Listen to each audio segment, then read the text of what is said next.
Olá, boa noite. Boa noite. O governo espera injetar 35 bilhões de reais na economia com uma nova rodada de saques do Fundo de Garantia.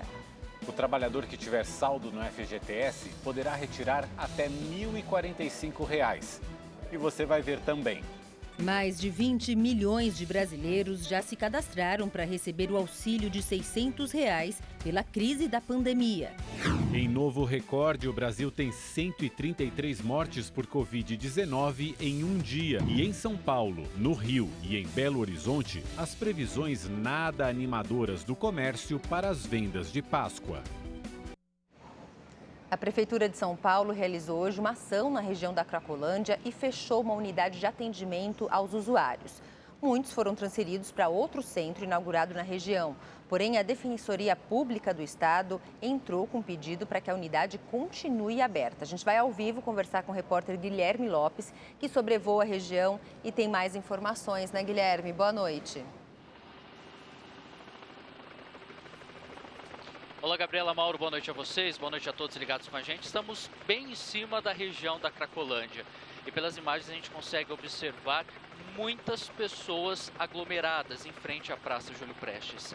A Defensoria Pública afirmou que o fechamento da unidade vai contra as ações de combate ao coronavírus e poderia deixar os frequentadores da região ainda mais sem assistência. Há pouco, a Justiça de São Paulo aceitou o pedido da Defensoria e determinou que as atividades no centro de atendimento sejam retomadas. Entramos em contato com a Prefeitura que, por meio de nota, disse que vai recorrer da decisão. Isso porque a nova unidade inaugurada no Glicério oferece mais estruturas. A gente acompanha nas imagens a quantidade de pessoas. Elas se deslocaram para a Alameda Dino Bueno, que é onde elas estão, depois da ação da Prefeitura, que foi na Alameda Cleveland, a poucos metros dali. Só que, além desse ponto, existem outros pontos que os frequentadores estão reunidos também. De acordo com as ONGs que frequentam a região, pela manhã, cerca de 300 pessoas foram para a unidade inaugurada hoje pela Prefeitura. E a gente vai acompanhar como foi essa ação na reportagem. A unidade que fica na região da Luz, no centro da capital, fazia o atendimento das pessoas em situação de rua que frequentam a Cracolândia. Lá elas tinham acesso à alimentação, água e podiam dormir e tomar banho. Nesta manhã, todas as pessoas foram reunidas e colocadas em ônibus, que saíram cheios. A maioria estava sem nenhuma proteção, o que vai contra a recomendação da Organização Mundial da Saúde. A ação foi acompanhada por policiais e guardas civis. Durante o trabalho de remoção, um homem foi encontrado morto. No corpo não havia sinais de violência. O caso foi registrado como morte suspeita. As pessoas que estavam no centro de atendimento foram transferidas para uma nova unidade, aberta hoje na região do Glicério, a poucos quilômetros da Cracolândia. Segundo a Prefeitura, a ação faz parte do programa Redenção, que trabalha no atendimento a usuários de álcool e outras drogas em situação de vulnerabilidade ou risco social. Mais cedo, após a transferência dos frequentadores, a Prefeitura limpou a rua principal, que normalmente era utilizada pelos usuários de drogas. A área também foi desinfectada. Aqui de cima a gente percebe que a aglomeração de pessoas apenas mudou de local. A rua que normalmente os usuários frequentavam está vazia. E poucos metros adiante, olhe só nas imagens, a quantidade de usuários concentrados neste local. Ao longo do dia, a área ficou isolada. Guardas civis fizeram a segurança do local para impedir que os usuários voltassem à rua. Essas imagens mostram como o local estava na semana passada e como ficou hoje. Porém, nas imagens aéreas, é possível observar que muitos frequentadores se espalharam pelas ruas do entorno. O governador de São Paulo, João Dória, do PSDB, divulgou novas medidas de combate aos efeitos da crise do coronavírus. Alunos da rede estadual de ensino vão receber um auxílio alimentação enquanto as aulas estiverem suspensas. Em entrevista no Palácio dos Bandeirantes, João Dória anunciou o início da distribuição do vale de R$ 55 ao mês para 732 mil alunos da rede pública estadual. O benefício vai atender estudantes que recebem o Bolsa Família e vivem em situação de extrema pobreza. Neste momento, a decisão é para atender 60 dias, mas se necessário for, dado as circunstâncias e seguindo a orientação médica, nós poderemos estender por um período ainda maior.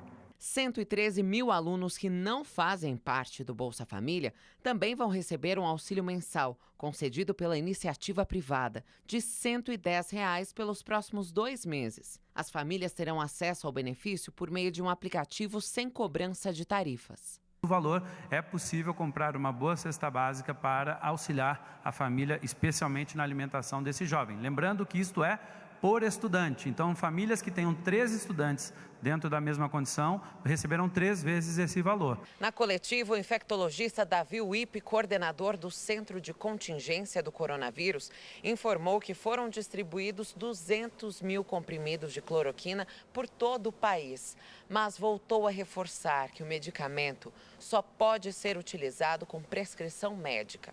O fato que a cloroquina não é um remédio inócuo. Ele tem efeitos adversos, cardíacos, hepáticos e visuais. Então, é um medicamento que tem que ser usado com critério e com cuidado, sempre sob a observação do médico que prescreveu. João Dória também anunciou Fernando Capês, diretor executivo do PROCON, como secretário especial de defesa do consumidor. O objetivo é aumentar a fiscalização contra a cobrança de preços abusivos de botijões de gás e álcool em gel. Questionado sobre as aglomerações nas ruas e no transporte público, Dória mais uma vez reiterou a recomendação do distanciamento social e pediu para que as pessoas evitem viajar para o litoral no feriado de Páscoa. Procurem utilizar o transporte público apenas em caso de necessidade explícita. Por favor, não se dirijam especialmente ao litoral de São Paulo. É um apelo que faço como governador do estado. Se possível, fiquem em suas casas. Permaneçam em casa durante o período da Páscoa. 50 mil kits de testes rápidos para detectar o novo coronavírus foram liberados de maneira prioritária pela Alfândega da Receita Federal de São Paulo. Os testes são destinados a uma associação privada sem fins lucrativos que atende o SUS, o Sistema Único de Saúde. A carga veio da Coreia do Sul. O ministro da Saúde, Luiz Henrique Mandetta, atualizou os dados sobre a pandemia do novo coronavírus no Brasil. Então nós vamos a Brasília com a repórter Renata Teodoro. Boa noite, Renata. Quais são os números de hoje que o Ministério da Saúde divulgou?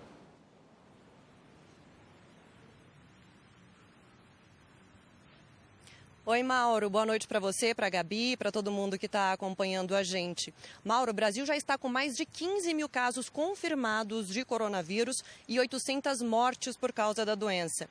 E aí agora, no final da tarde, durante a coletiva que é feita pelo Ministério da Saúde sobre a atualização desses casos, o ministro Luiz Henrique Mandetta ele anunciou o seguinte, um contrato com empresas brasileiras para a fabricação de respiradores pulmonares e garantiu que nos próximos 3 meses serão entregues aos hospitais 6.500 respiradores, que são equipamentos essenciais no tratamento a pacientes internados com coronavírus. Vamos ouvir agora o que é que o ministro falou. Nós fechamos hoje o primeiro contrato com empresa brasileira para aquisição e entrega de respiradores. Os respiradores, todos vocês sabem que é o equipamento que vai no CTI, que vai ao equipamento mais sensível da complexidade mais alta. Nós não queremos que as pessoas necessitem, procuramos alternativas para evitar, mas caso necessitem, nós precisamos ter pelo menos uma perspectiva. As compras na China estão praticamente todas elas não se confirmando. Nós tínhamos uma compra confirmada, assinada com eles, uma proposta de uma empresa para trazer até 15 mil respiradores, ela teria 30 dias, e isso ela poderia chegar no 30º dia e falar que não iria conseguir.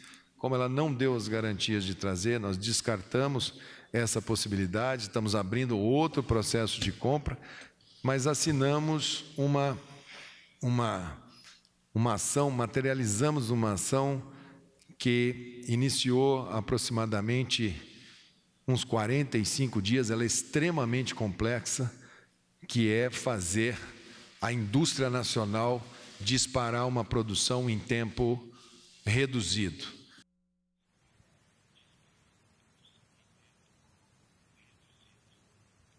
E a Caixa Econômica Federal informou que até o meio-dia, mais de 23 milhões de pessoas já haviam feito cadastro para acessar os recursos do auxílio emergencial. A previsão é que, a partir de amanhã, o governo comece a pagar a primeira de 3 parcelas de R$ 600. E a estimativa é que cerca de 98 bilhões de reais sejam destinados a trabalhadores informais. Renata Teodoro, ao vivo de Brasília, para o Rede TV News. Vamos agora ao comentário de Boris Casoy. Boa noite. Ainda há juízes em Brasília.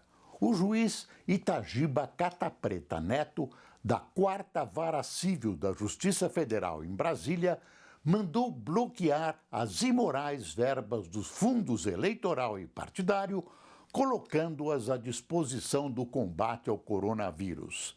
Não se sabe se os tribunais superiores vão manter essa decisão.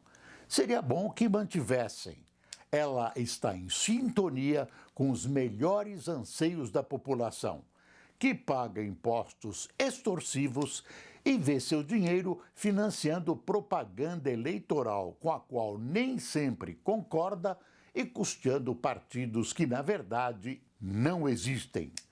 Políticos e partidos que busquem dinheiro junto aos seus simpatizantes e liberem bilhões dos contribuintes, que somos todos nós.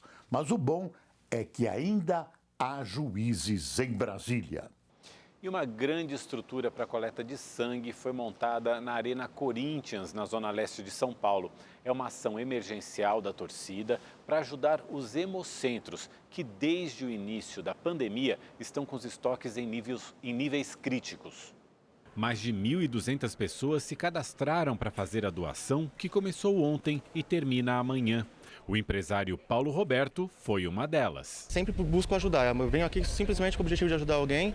E sendo aqui na Arena, eu já me sinto mais à vontade, que é o lugar que eu gosto de estar. Em época de coronavírus, todos os cuidados são redobrados. E não é que até a máscara de proteção virou acessório de torcedor? Nós estamos tomando todas as cautelas aqui também. Medição de febre, fazendo teste antes da pessoa fazer a doação de sangue propriamente dita.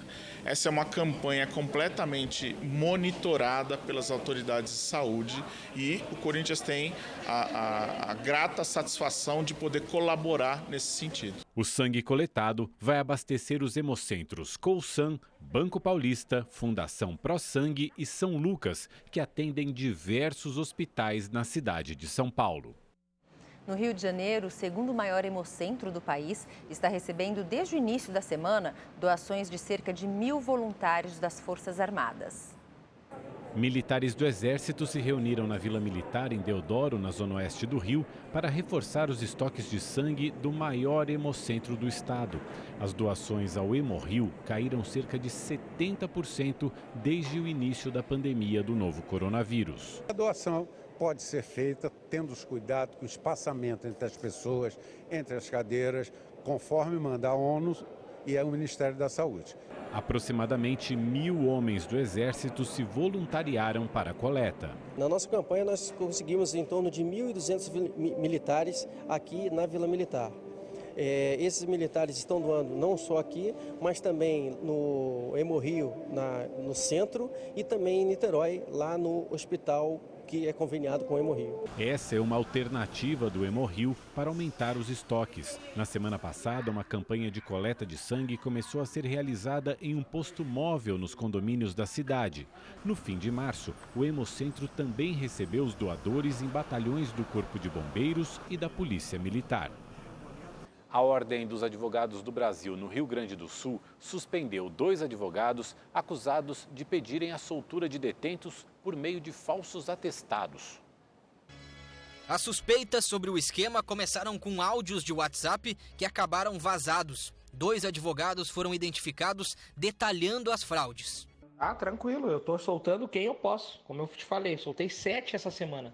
Quem chega em mim, e me contrata, graças a Deus, aí em 48 horas eu estou conseguindo botar para a rua. Apresentamos um laudinho friozinho, lá do Hospital de Clínicas. Mas bem feitinho ali, de diabetes, que ele tinha diabetes, e cantou. Os profissionais investigados agora estão impedidos de exercer a advocacia.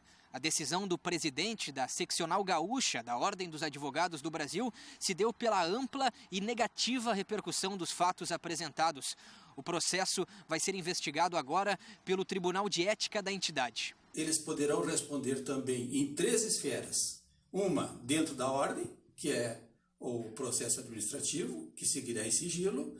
Tem a esfera penal, que eles poderão sofrer uma condenação criminal, e a esfera da via civil. Os advogados envolvidos tiveram apenas as iniciais dos nomes divulgados. Um deles se identificou como Antenor Colombo Neto e negou ter cometido qualquer irregularidade.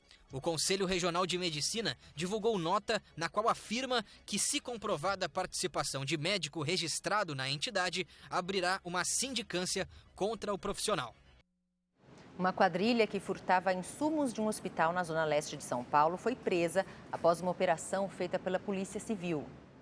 As 50 mil máscaras foram roubadas do almoxarifado do hospital no dia 16 de março. As imagens mostram os bandidos colocando as caixas com os materiais neste carro branco. A administração do hospital acionou a Polícia Civil. 5 pessoas da quadrilha foram identificadas e presas durante a operação Salve Salutem. Nós estamos cumprindo nesta data 4 mandados de prisão e também 14 mandados de busca e apreensão que foram expedidos pela Justiça Paulista. Segundo a investigação, o grupo criminoso realizava o furto dos materiais há pelo menos 2 anos. A polícia apontou que eles vendiam as máscaras no valor de R$ 5 a R$ 8 e que lucraram quase 300 mil com a venda ilegal. Dos 4 mandados de prisão expedidos hoje, 2 foram cumpridos. A polícia também apreendeu computadores e imagens de câmeras de segurança que vão ajudar a identificar o destino da mercadoria roubada. Além disso, suspeitos de receptarem os produtos prestaram depoimento. Uma farmácia também está sendo investigada pela venda de álcool em gel de origem duvidosa. Por causa da pandemia, os donos de supermercados do Rio de Janeiro esperam uma queda de 15% nas vendas para a Páscoa. Mas eles descartam o desabastecimento. As vendas por delivery nos supermercados aumentaram cerca de 400% por conta das medidas restritivas de circulação. Para que o sistema de entregas continue funcionando, o presidente da Associação dos Supermercados do Rio de Janeiro fez um apelo à população. Façam as compras no delivery de forma programada.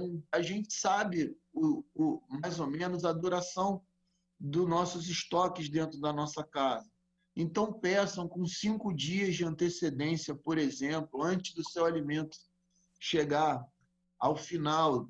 Em meio à pandemia do novo coronavírus, a movimentação nas lojas teve uma queda de 35% entre os dias 17 de março e 6 de abril. Mesmo com uma expectativa de aumento para o início do mês, a expectativa para a Páscoa é que as vendas sejam 15% menores em relação ao mesmo período do ano passado. O desabastecimento foi descartado. Os estoques continuam altos, as etapas de abastecimento entregando, os transportes funcionando, a produção, as fábricas trabalhando 24 horas por dia para poder abastecer a população. A taxa de letalidade da Covid-19 em Pernambuco é o dobro da média nacional e chega a ser maior até do que a da Itália. Dados divulgados pelo Instituto de Redução de Riscos e Desastres do Estado apontam que as mortes provocadas pelo novo coronavírus em Pernambuco chegam a 9,66% das pessoas infectadas. A média do país é de 4,6%. Para as autoridades de saúde do estado, isso se deve à grande quantidade de testes feitos para a síndrome respiratória aguda. O governo federal autorizou uma nova rodada de saques do FGTS para minimizar os impactos econômicos do coronavírus. O calendário para as retiradas ainda será definido pela Caixa Econômica Federal. Uma rodada de saques do FGTS já foi realizada no ano passado com o objetivo de estimular a economia. Agora, a meta é ajudar os prejudicados pelo coronavírus a pagarem as contas. O saque será de R$ 1.045 por trabalhador e quem tiver um saldo menor que esse valor poderá zerar a conta. Para quem tem mais de uma conta de FGTS, o saque deve começar pelas contas inativas, dando prioridade para a que tiver menor saldo. Depois pode ser feito o saque das contas ativas, também começando pela de menor saldo. Então você tem menor risco de injustiças, de beneficiar um setor ou outro, né? Nesse momento de crise é difícil você arbitrar qual setor está mais impactado do que o outro. Ele tem um foco nos mais vulneráveis, porque ele libera integralmente saldos, ele vai liberar completamente, vai zerar 80% das contas do FGTS, esse valor. O governo estima que 60 milhões de trabalhadores podem ser beneficiados e que a medida tem potencial para injetar 35 bilhões de reais na economia. Os saques devem ser feitos entre o dia 15 de junho e 31 de dezembro, mas a data exata em que cada trabalhador poderá fazer o saque ainda será definida pela Caixa. O trabalhador que no ano passado escolheu pelo saque aniversário poderá fazer a nova retirada, desde que o saldo em conta seja suficiente para cobrir os dois valores. 30 milhões e 700 mil trabalhadores poderão sacar todo o seu recurso no FGTS.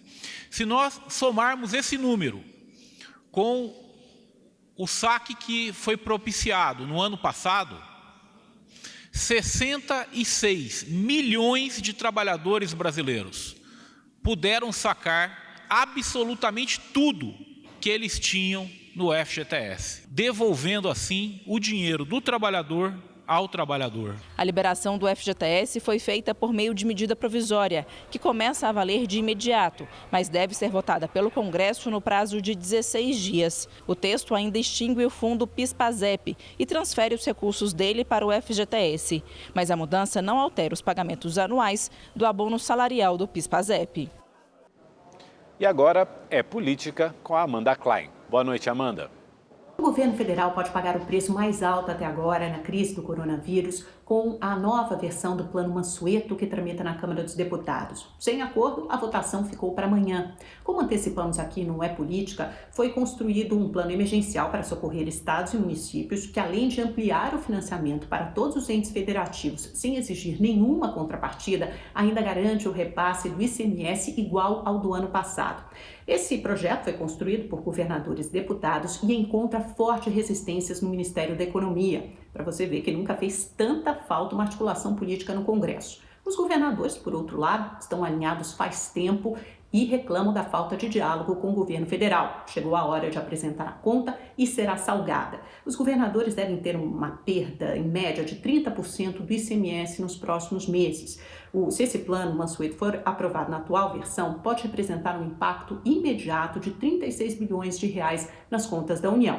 Mas o que mais preocupa é o impacto de longo prazo, 144 bilhões. Um secretário do Ministério da Economia me disse que o superendividamento dos estados tende a recair sobre a União mais à frente. Ele está muito preocupado que esses gastos elevados sem medidas estruturais possam significar um aumento da tributação, dos juros e até mesmo da inflação. Segundo fontes do Congresso, o presidente Bolsonaro, e não está relacionado diretamente a esse plano Mansueto, mas começou a fazer sinalizações e procurar ligar para líderes e presidentes de grandes partidos do centro. Ele tenta construir pontes e adotar um único caminho para combater a crise. Ele acerta, a política é sempre a melhor solução. E olha, por causa da quarentena, as vendas de produtos para Páscoa caíram nos mercados municipais e também nos supermercados de São Paulo. Para tentar diminuir os prejuízos, os comerciantes estão fazendo promoções dos produtos mais procurados, como o bacalhau e os ovos de chocolate. Mercadão Municipal de São Paulo 2019. Corredores lotados, muita gente comprando, principalmente bacalhau, para garantir o almoço da Páscoa. Mercadão Municipal 2020. Há poucos dias do feriado, o movimento ainda é tímido. As vendas só começaram a reagir agora. Mas até a semana passada, a queda na procura pelos produtos de Páscoa assustou os comerciantes. Até a semana passada, você diria que a queda nas vendas foi em torno de quantos por cento? 85% e 90% das vendas. Assim, um pouco pelo telefone, um pouco pela internet, mas o pessoal acha que aqui está fechado. Os vendedores recorrem a promoções para tentar atrair os clientes. O preço da castanha, normalmente a gente deixa ela como estava no balcão, que seria R$90, mas, por exemplo, o cliente vem aqui, eu estou dando um pouco mais de 10% de desconto. Estou fazendo R$80 o quilo da castanha, bacalhau, que normalmente está R$120, R$140 o quilo. Estou vendendo a R$100 o quilo. Os mercados estão abertos, mas precisam obedecer às regras estabelecidas para a quarentena. Suspendemos as degustações, aquela tradicional, pega uma fruta, oferece um pedacinho, isso, porque pode contaminar. Em seguida também estamos orientando que os idosos, os permissionários mais idosos não venham, que trabalham, que não venham trabalhar, certo? Também orientamos na questão da higienização em todos os mercados, entrada e saída dos mercados, ter álcool gel. Nos supermercados, a queda nas vendas chega a 70%. Nesta loja, no Butantã, zona oeste de São Paulo, o bacalhau ocupa um espaço pequeno em comparação com os anos anteriores. Neste supermercado, o ovo de chocolate está sendo vendido no mesmo preço do ano passado. A boa notícia vai na direção do almoço da Páscoa. É que aqui o bacalhau está com 10% de desconto em relação ao preço praticado em 2019. A nossa esperança é que entre sexta, sábado e domingo a gente consiga vender um pouco a mais, porque até o momento está muito baixo. Facilitar a vida dos clientes, convencer o consumidor de que ele pode comprar sem sair de casa e levar o produto até ele. Essa é a saída para o comércio. Este restaurante está vazio, mas a cozinha trabalha sem parar. Uma ajeitada aqui, um detalhe a mais e a caixa do motoboy está pronta para mais uma entrega. Bom, este ano a Páscoa vai ser bem diferente, mas estamos otimistas e preparados para atender os nossos clientes da melhor forma possível. Você viu que em São Paulo o preço da alimentação caiu em relação ao ano passado, mas o preço do ovo de Páscoa continua o mesmo. Em Minas Gerais, a gente tem uma boa notícia para quem não abre mão da tradição de dar ovos de chocolate na Páscoa. Uma pesquisa feita em Belo Horizonte indica que os preços lá estão mais baixos do que no ano passado. Devido às restrições no funcionamento do comércio causadas pela pandemia do novo coronavírus, o levantamento comparou os preços apenas nas lojas online. Os ovos de chocolate estão 20% mais baratos em relação à Páscoa do ano passado. Em média, o preço cobrado é de R$ 33,40. A pesquisa foi feita no último final de semana pelo Instituto de Pesquisas Econômicas da Universidade Federal de Minas e também constatou que não houve redução no peso e no tamanho dos ovos. E a dica é mesmo pesquisar. A diferença para a compra de um mesmo produto pode chegar a 130%. Gabi, você sabe que por coincidência eu comprei ovo de Páscoa hoje para os meus filhos. E como eles gostam dos mesmos ovos de Páscoa que eu tinha comprado já nos anos anteriores, eu tô com o preço na cabeça. E aqui em São Paulo, o mesmo preço que eu paguei no ano passado. Bom, em Minas, quem está em isolamento, em quarentena, vai poder adoçar mais aí essa Páscoa. Depois vai ter que dar uma corridinha para compensar. Pois é. O coronavírus é uma preocupação a mais para as famílias de pacientes que estão em tratamento por causa da contaminação pelas cervejas da empresa Baker. A investigação completa hoje 3 meses. A Ângela corre contra o tempo. O apartamento está em reforma para receber o pai dela.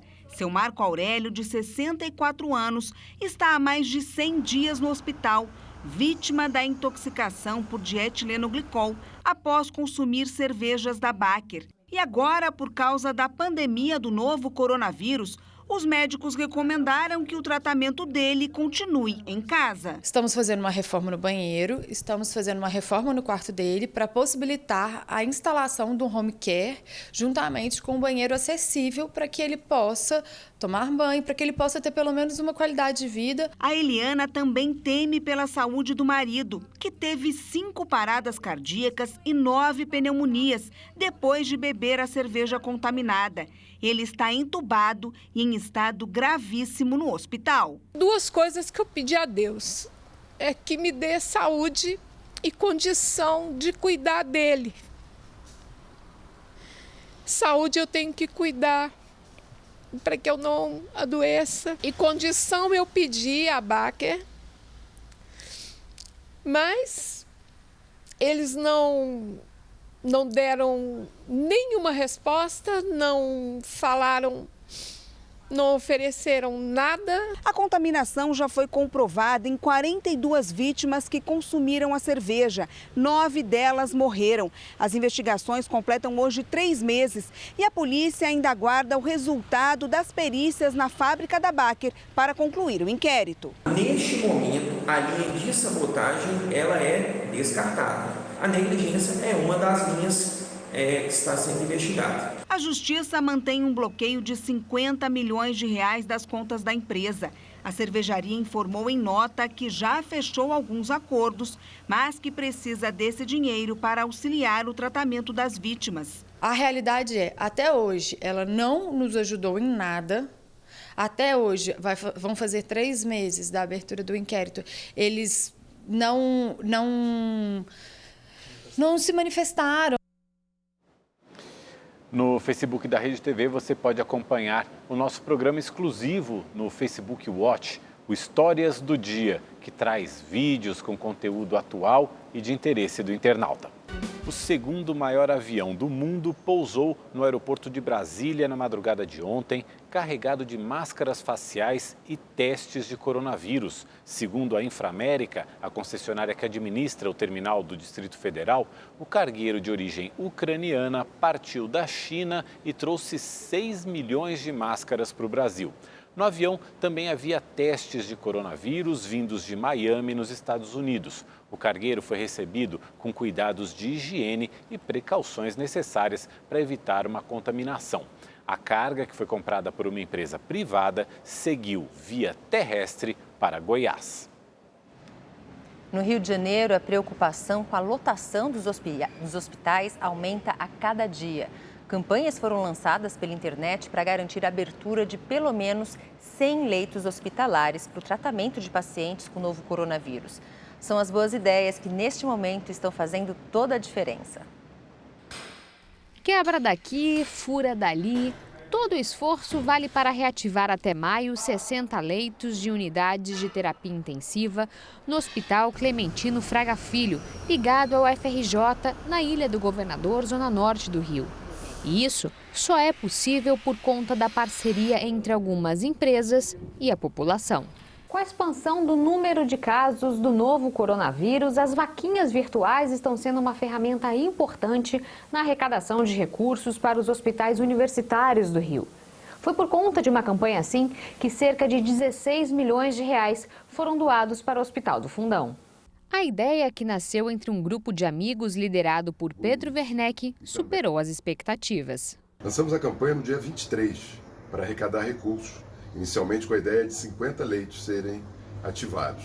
Já compramos 60 monitores, 5 respiradores de desmame, uma central e estamos essa semana com a perspectiva de comprar mais equipamentos. A Universidade do Estado do Rio de Janeiro também criou uma iniciativa para arrecadar recursos e expandir o atendimento de casos de Covid-19. O objetivo era receber 5 milhões de reais. Em uma semana, as doações estão quase atingindo esse valor. 2.193 pessoas doaram até agora cerca de 4 milhões e 600 mil reais para que a gente possa ampliar UTIs, comprar equipamentos de proteção individual e demais insumos para as nossas unidades de saúde. O Hospital Universitário Pedro Ernesto, que pertence ao ERJ, abriu 10 novos leitos de UTI para pacientes com a Covid-19 e agora tem 27 no total. A meta é chegar a 120 até o final deste mês. Todas as enfermarias de outras especialidades estão sendo desmobilizadas, mantendo-se só a cirurgia cardíaca e oncológica para que todo o Hospital Pedro Ernesto esteja voltado para o coronavírus. E uma última informação, o prefeito do Rio de Janeiro, Marcelo Crivella, informou agora há pouco que foram registradas 2 mortes por Covid-19 na favela da Rocinha. Agora, a cidade totaliza 6 mortes em 4 comunidades. E se você perdeu algum momento do Rede TV News ou quer assistir novamente, se inscreva no canal da Rede TV no YouTube. Uma boa noite para você. Boa noite, obrigado pela companhia e até amanhã.